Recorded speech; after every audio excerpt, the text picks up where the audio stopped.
Yaoundé, mesdames, messieurs, bonjour, bienvenue au journal sur la CRTV. Bonjour Quinta. Bonjour Sidouane. Vous avez les titres du journal. That's right. Health workers in Cameroon continue acclaiming President Paul Biya's decision to extend their retirement ages to 60 for some and 55 for others.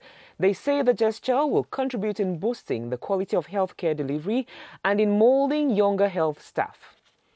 The national coordinator of the President's plan for the reconstruction and development of the Northwest and Southwest regions, Paul Tassong, wraps up an awareness campaign in the Southwest region with a call on the population to appropriate the plan in order to ease their plight. And in our magazine slot today, get to know about the Nkwabang Junction in the Mufon-Afamba division, that's in the center region, which today has a more fluid traffic flow thanks to the destruction of the makeshift markets. Those were our top stories. Sidouane, the first part of the news is with you. En ouverture du journal, mesdames, messieurs, relèvement de l'âge de départ à la retraite dans le corps des fonctionnaires de la santé publique. Le décret présidentiel ne cesse de susciter de nombreuses réactions et des remerciements au président de la République. Pour le personnel soignant de la région du Nord, cette marque d'attention et de reconnaissance du chef de l'État est une motivation à travailler avec plus d'ardeur pour sauver des vies. Retrouvons sur place à Garoua, Claver Pascal Ndaga.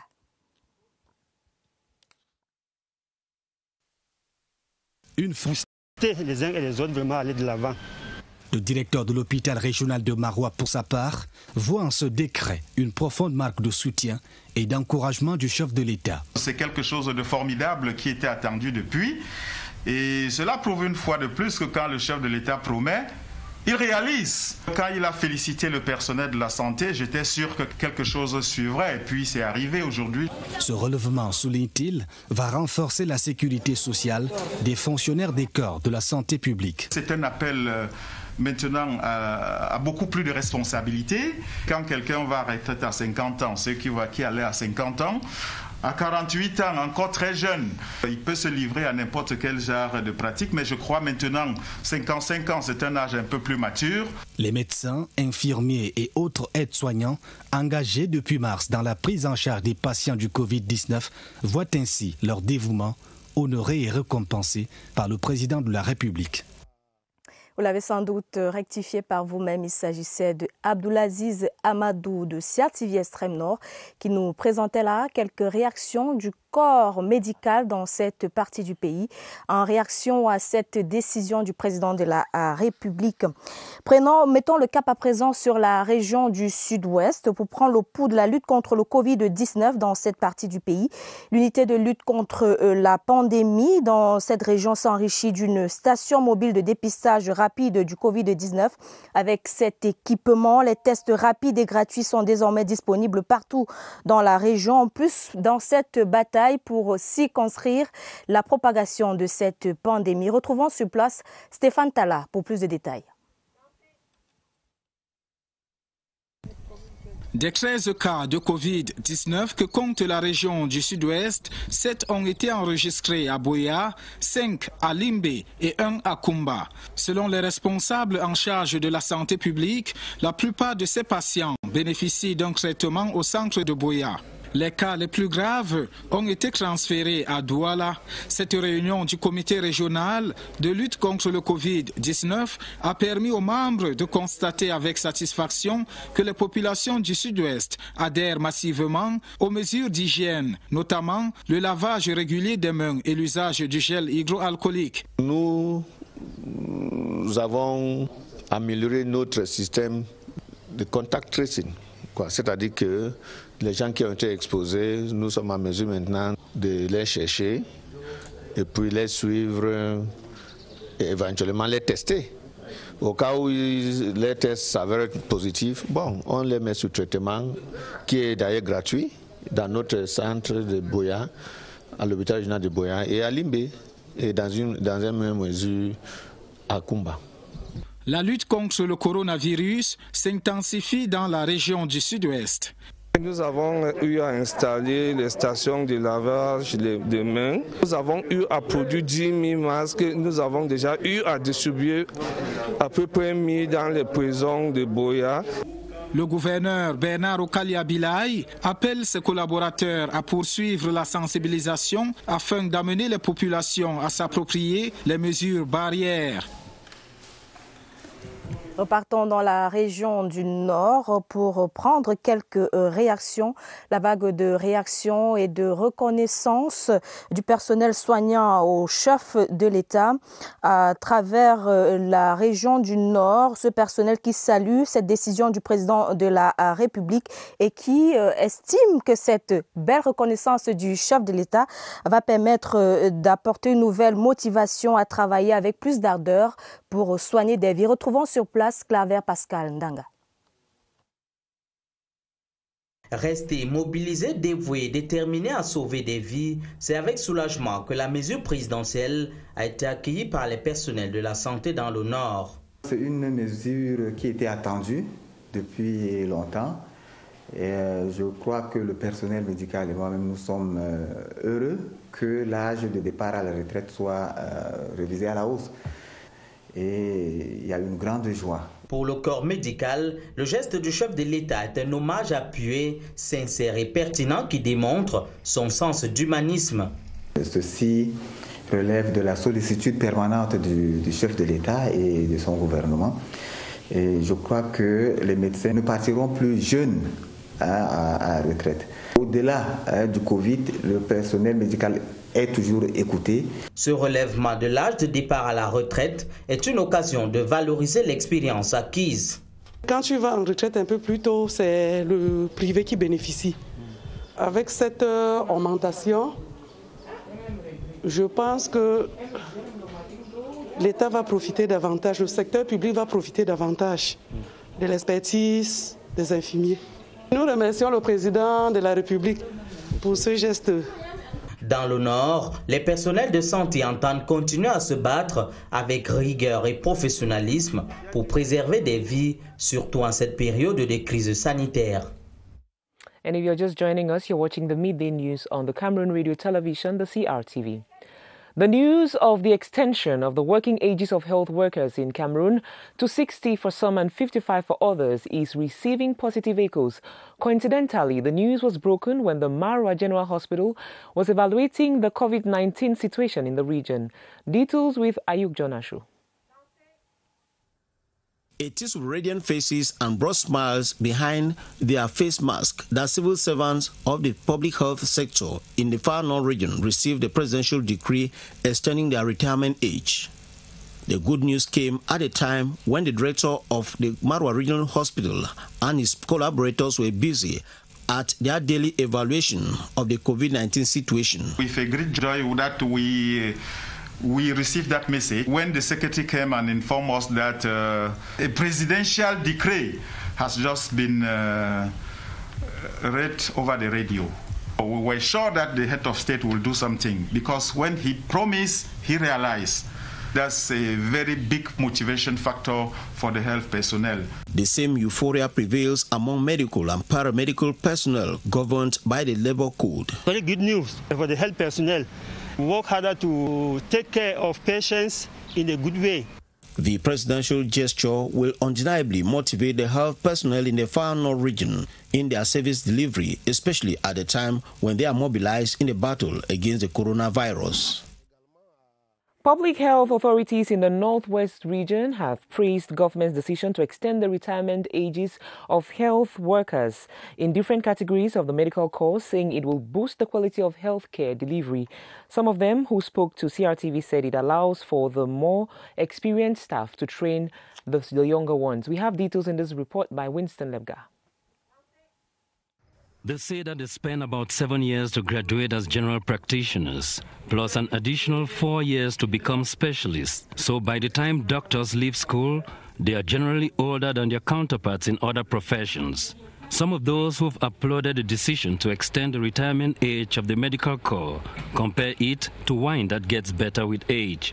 These doctors were going on retirement just when their skills were so refined that they could not only provide better care to patients, but also pass on the skills to younger ones. At the Delegation for Public Health, there is optimism that the huge brain drain suffered by the corps will be reduced. I see another aspect, which is that of improvement in the financial motivation. This is going to encourage health personnel to stay back home and actually save the lives of Cameroonians rather than rushing abroad for greener pastures. Critics in the Northwest now expect the quality of healthcare delivery in the region to remarkably improve. Over in the Southwest region, officials have intensified the fight against the coronavirus after acquiring a mobile testing unit and rapid test kits.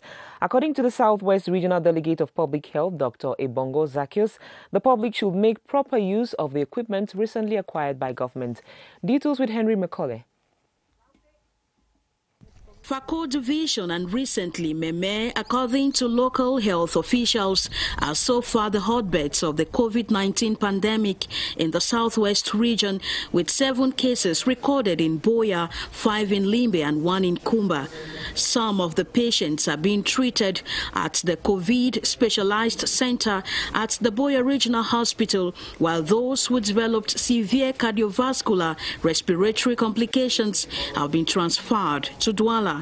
It was equally announced that a number of actions have been taken geared towards ensuring, amongst others, that COVID-19 patients in the Southwest get the right treatment and prevent coronavirus-related deaths. We are improving on contact tracing to these 13 positive cases and also trying to improve on the case management. I think it is worthwhile praising the decision of the Prime Minister to send us a full-fledged treatment center in Limbe. A mass production and distribution of locally fabricated face masks is equally ongoing. As at date, the council has produced 10,000 masks, and last week we distributed close to 1,000 to the prisons in Boya. We have come up with a mask production center at Cameroon OIC, where we have permanent tailors and seamstresses producing masks in their thousands. During the meeting, Southwest Governor Bernardo Kaliabilai said the need to continue respecting the barrier measures prescribed by WHO and pulling everyone together in a time of national crisis cannot be overemphasized. Vous regardez le 12h sur la CRTV. Mesdames, Messieurs, merci d'être avec nous.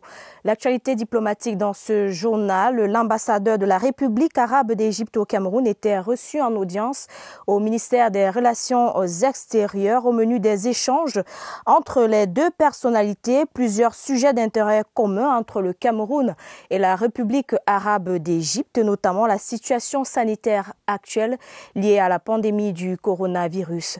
D'autres précisions avec William Badier. Rencontre fraternelle ce jeudi au ministère des Relations extérieures. L'ambassadeur de la République arabe d'Égypte, son Excellence Medad Kamal El Meligui, est reçu par le chef du département ministériel, le ministre Mbela Mbela. Le tête-à-tête entre les deux personnalités dans la somptueuse salle d'apparat du ministère des Relations extérieures a porté sur plusieurs centres d'intérêt communs au Caire et à Yaoundé. Malgré le Covid et tout ça, mais on doit toujours travailler. Son Excellence a eu la gentillesse de nous recevoir. On a échangé sur plusieurs projets et plusieurs sujets bilatéraux et internationaux qu'on devait traiter. Outre la coopération bilatérale entre l'Égypte et le Cameroun, le plénipotentiaire de la République arabe d'Égypte est venu solliciter la sagesse des autorités camerounaises au sujet du barrage de la Renaissance, le plus grand barrage hydroélectrique d'Afrique construit par l'Éthiopie sur les eaux du Nil, avec une incidence directe sur la vie des populations égyptiennes. En ce qui concerne la construction de ce barrage, c'est très important pour l'Égypte de parler à ses amis. En ce qui concerne l'évolution de ce projet, le plus important pour nous, c'est de permettre à l'Éthiopie de réaliser son développement, sa croissance, mais en même temps ne pas priver le peuple égyptien de l'eau. L'Égypte dépend à 97% de ses besoins de l'eau sur le Nil. Et c'est visiblement avec un sentiment d'entière satisfaction que l'ambassadeur de la République arabe d'Égypte au Cameroun a quitté le ministère des Relations extérieures. And we stay at the Ministry of External Relations, where the European Union Ambassador to Cameroon, His Excellency Hans-Peter Schadek, has exchanged with governments on the COVID-19 pandemic and Cameroon's temporal exclusion on the European fly list. This was during an audience granted him by the Minister of External Relations, His Excellency Lejeune Mbela. Ambassador Hans-Peter Schadek now comes back to the salient issues discussed. Take a listen. The Nile is Egypt, and Egypt is the Nile. With that in mind, the Egyptian ambassador, extraordinary and plenipotentiary, heads to meet one of the arms of the Cameroonian diplomatic establishment, the Minister of External Relations, to discuss the construction of the Renaissance Dam by Ethiopia over the Nile. Egypt needs the Nile for 97% of its needs of water. And we also respect the needs of Ethiopia to grow and to have economic development, but not on the expense of the life of Egyptians and Sudanese. For plus an hour, Minister Mbela and the Egyptian ambassador to Cameroon also review relations between Cameroon and Egypt and stress on the role that Cameroon can play to bring to a peaceful use the exploitation of the Nile by Egypt, Sudan, and Ethiopia. We insist that we have to find a solution, a Pacific solution. We don't want to go to reach a conflict between the countries. Diplomats are aware that the way Cameroon handled the conflict over Bakassi can be used as a key model in solving other problems around Africa without reaching war levels, and that can be the case between Egypt, Ethiopia, and Sudan over the Nile. Charles Ibune, with that report. And as you know, your Sunday debate program Press Hour comes up right after this newscast with Kilian Difon as host. But before that, let's make a brief stop over at the Studio 104, where Kilian and his guest are already on set. Good day, Kilian. What is on the menu of the program today? Good day, Quintabel. Good day to everyone. The menu of Press Hour this day is very topical as usual. We are going to look at the mandate of Parliament. You know, this week we had the International Parliament Peace Day. We're going to look at Parliament. Cameroon is in its 10th legislature. The mandate of Parliament, voting and passing laws, controlling government action, making sure that international treaties and conventions are respected, and why not being movers of development. We're going to examine how far Cameroon has gone with that and what is yet to be done for the Cameroonian Parliament to play its role effectively. We have another very interesting topic, Quintabel, ladies and gentlemen. It has to do with more women in politics. We want to see between 2013 and this day, we have seen so many women come on the political scene in Cameroon, and we want to see how far they've come, what has changed, what is the perspective. You have that and much more on Press Hour. In a while, please, we are here for you. Quintabel. Quite an edifying program. We're looking forward to having that program, Kilian. In other news, a document containing the report on the implementation of the state budget for the current year and the medium-term budgetary and expenditure frameworks of the government for the next 3 years has been submitted to the National Assembly for scrutiny.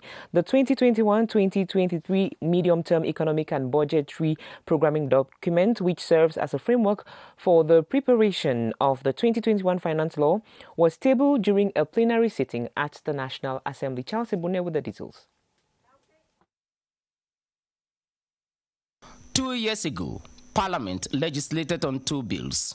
One on the Transparency and Good Governance Code, destined to better enterprises management, and the other, the state's new fiscal regime.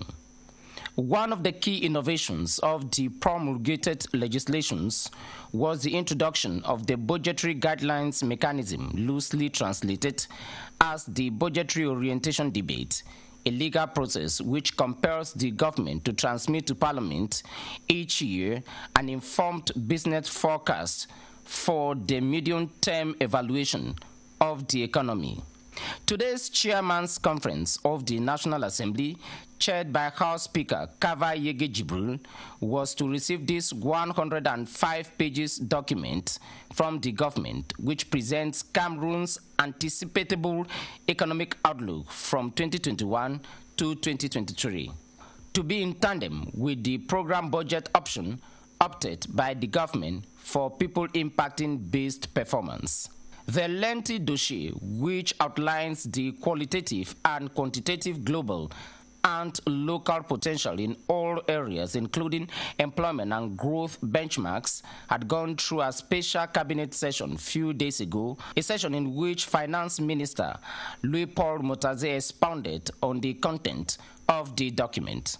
According to the budgetary guideline talks document shown to the entire House, the economy will rebound to about 3.1% in 2023, when it must have mastered the storm of the COVID-19 imposed uncertainty.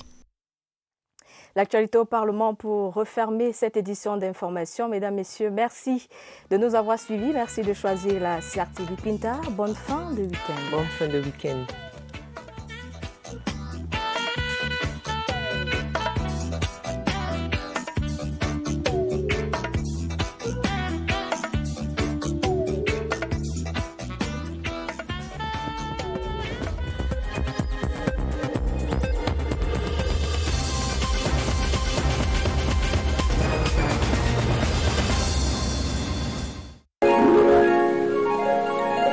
CRTV News, ici, toute l'info.